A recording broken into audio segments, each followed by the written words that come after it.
दिल्ली के निहाल विहार इलाके के फार्म हाउस में चली गोली। अज्ञात हमलावरों ने शकील सैफी के फार्म हाउस पर किया हमला।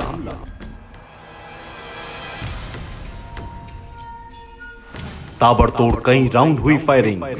शकील सैफी का गार्ड घायल, फार्म में ही मौजूद थे सैफी।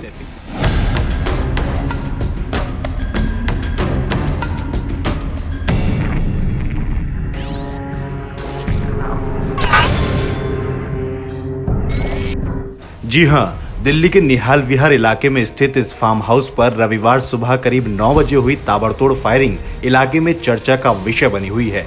ये फार्म हाउस दिल्ली की राजनीति व इलाके के चर्चित और जाने पहचाने नाम मोहम्मद शकील सैफी का है। घटना के वक्त शकील सैफी फार्म हाउस के अंदर ही थे। इस घटना में दरवाजे पर पहरा दे रहा उनका गार्ड घायल हो गया। गार्ड हरिनिवास के दोनों पैरों पर गोली लगी है। घायल हालात में उसे अस्पताल में भेजा गया। इसे गनीमत कहें कि दोनों ही गोलियां गार्ड के घुटनों के नीचे लगी हैं। दिन दहाड़े हुई ये घटना इलाके के लोगों के बीच चर्चा का विषय बनी हुई है। पुलिस भी हैरान और परेशान है कि आखिर हमलावर कौन थे और उनका मकसद क्या था। जिस तरह और जिस समय इस घटना को अंजाम दिया गया, उससे फौरी तौर पर अंदाजा लगाया जा रहा है कि क्या हमलावर केवल धमकाने ही आए थे। क्या यह हमला शकील सैफी को चेतावनी थी या मामला कुछ और है। बहरहाल इस घटना पर शकील सैफी का कहना है कि वो रामदास अठावले की पार्टी आरपीआई के अल्पसंख्यक मोर्चे के राष्ट्रीय अध्यक्ष हैं। हमलावरों ने फार्म हाउस पर आकर पूछा कि शकील सैफी कहां है और गार्ड के दोनों पैरों पर गोलियां मारकर फरार हो गए। शकील सैफी को एक गैंग पर शक है। इस गैंग के लोगों ने और कुछ बड़े बड़े अधिकारियों ने धमकी दी थी कि वो रेप के मामले में विक्टिम के साथ समझौता करवा दें। उनकी बात नहीं मानने पर इस वारदात को अंजाम दिया गया है। रेप का मामला आरपीआई पार्टी के सदस्य से जुड़ा हुआ है, जिसकी एफआईआर उन्होंने दर्ज करवाई थी। शक उन्हीं लोगों पर है। निहाल विहार में शकील सैफी का यह आलीशान फार्म हाउस इलाके के लोगों के बीच हमेशा ही चर्चा का विषय बना रहता है। कभी इसमें बड़े बड़े नेता आते जाते नजर आते हैं, तो कभी बड़ी बड़ी फिल्मी हस्तियां और कभी बड़े बड़े अधिकारी और कारोबारी। खुद कभी कांग्रेस में रहे शकील सैफी बीएसपी से लोकसभा का चुनाव भी लड़ चुके हैं। अभी वो अठावले की पार्टी से जुड़े हुए हैं।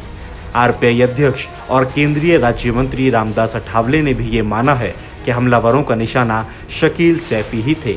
ऐसे में दिल्ली पुलिस को उन्हें सुरक्षा देनी चाहिए। कभी सरकारी सुरक्षा और निजी सुरक्षा गार्डों और बाउंसरों से घिरे रहने वाले सैफी आजकल इस फार्म हाउस में शांति से रह रहे थे, लेकिन इस घटना ने न केवल शांति भंग कर दी है, बल्कि उन्हें फिर से चर्चाओं में ला दिया है। अब सवाल है कि आखिर वो हमलावर कौन थे जो ताबड़तोड़ फायरिंग कर गार्ड को घायल कर गए। हमलावर कौन थे और कितने थे, कैसे आए थे, इस पर स्थानीय लोग अभी खुलकर कुछ भी बोलने से बच रहे हैं। लेकिन दबी आवाज में ये सवाल जरूर उठाए जा रहे हैं कि आखिर हमलावरों का मकसद क्या था। क्या वो नौसिखिया थे या फिर केवल गार्ड को गोली मारकर धमकाने के लिए आए थे। गार्ड के दोनों पैरों पर घुटने के नीचे ही गोली क्यों मारी। क्या ये फायरिंग शकील सैफी के लिए थी? यदि हाँ, तो उनका मकसद क्या था।